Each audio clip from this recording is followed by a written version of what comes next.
मायावती जी ने जिस तरह से रुख हुआ भारतीय जनता पार्टी का, उसी तरह से अपना रुख भी उन्होंने बदला।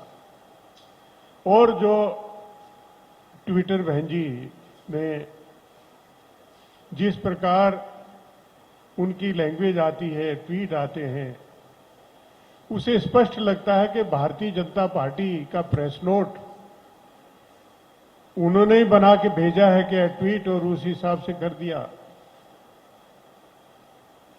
भारतीय जनता पार्टी उनको प्रिय लगती है और कांग्रेस पार्टी और श्रीमती प्रियंका गांधी जी की सक्रियता, उससे उनसे बेहद नाराजगी पैदा होती है। उन्हें कोई परेशानी नहीं है, दलितों तो उत्पीड़न होता रहे, उसके बारे में कोई चिंता नहीं, उसके बारे में उनके कार्यकर्ता कहीं जमीन पर उतरते नहीं।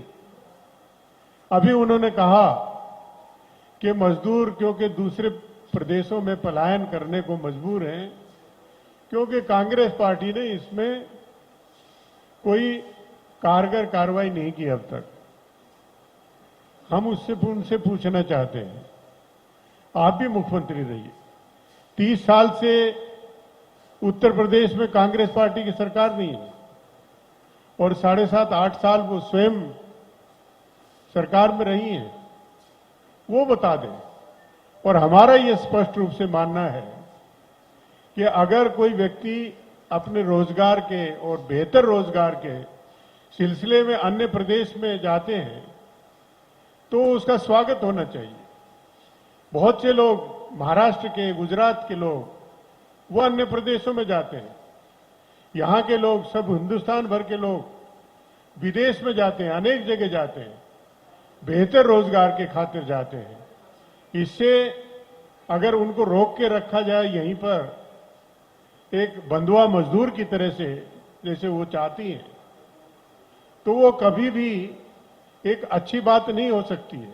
जो मनुवादी है, जो घोर दलित विरोधी पार्टी भारतीय जनता पार्टी है, उसके पक्ष में आप बात करती हैं।